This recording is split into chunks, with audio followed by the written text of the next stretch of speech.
Le domaine du luxe, secteur d'activité clé de l'économie française, a toujours fasciné chercheurs et praticiens du marketing. Devant un foisonnement sans cesse croissant d'articles, nous avons voulu faire le point sur les récentes avancées. 12 pistes sont clairement apparues que nous classons selon 3 grands axes. Nouvelles modalités d'appropriation, amenuisement du désir de propriété et impact de l'économie numérique. Les modes d'accès au luxe se transforment dans 4 directions. Les marchés gris, c'est-à-dire les achats à la sauvette à l'étranger, sont en forte croissance. Comment ces achats gris affectent-ils les sentiments et les attitudes des acheteurs? La vente directe du luxe via Internet développe le marché du luxe d'occasion. Quels facteurs contribuent à la croissance de ce marché? Comment ce mode d'achat modifie-t-il la relation affective au bien? La générativité et l'héritage suscitent de nouvelles interrogations. Quel est le rôle de l'attitude envers la personne décédée? Est-il acceptable de vendre du luxe hérité de ses parents? Le troc ou le prêt d'objets de luxe entre amis ou membres d'une même famille se généralise. Quelles en sont les motivations et les conséquences? Le désir de propriété s'amenuise. La location du luxe se développe. De nombreux sites web louent des accessoires, des vêtements de luxe, des œuvres d'art. Leur popularité démontre un désir de luxe festif et temporaire, notamment auprès des jeunes générations. Ce phénomène va-t-il se généraliser? Les excursionnistes qui ont un accès intermittent au luxe se multiplient. En conséquence, la relation entre luxe et statut se complexifie, engendrant de nouvelles recherches sur la distinction entre soft et hard luxe. L'analyse des émotions liées aux achats de luxe se développe par le recours aux neurosciences. L'émotion de culpabilité devient un enjeu majeur. Les managers des marques, conscients du risque, mettent en place des stratégies de partenariat avec des associations caritatives ou de sauvegarde de l'environnement. Mais quelles sont les conditions d'efficacité de ces stratégies?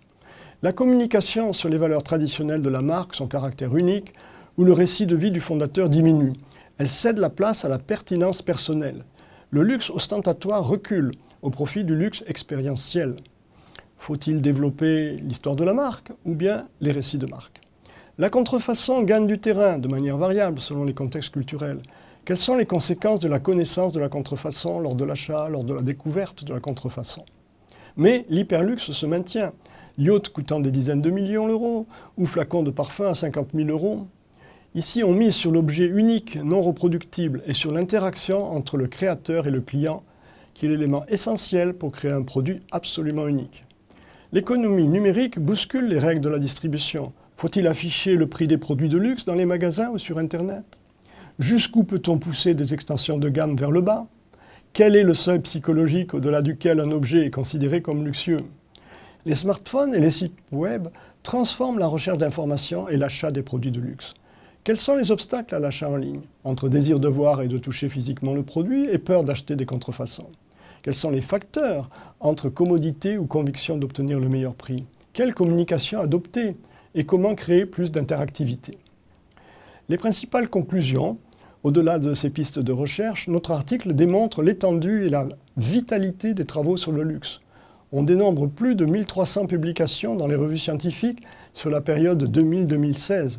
Le luxe constitue bien un domaine à part entière de la recherche en marketing.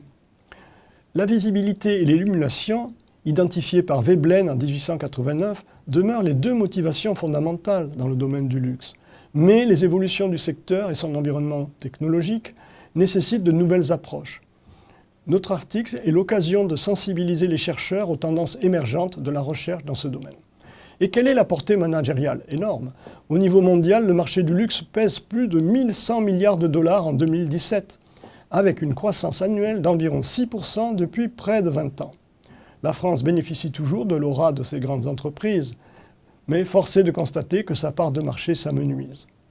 Une meilleure connaissance des motivations et du comportement des acheteurs de luxe contribue au maintien des positions commerciales d'un des fleurons exportateurs de nos industries.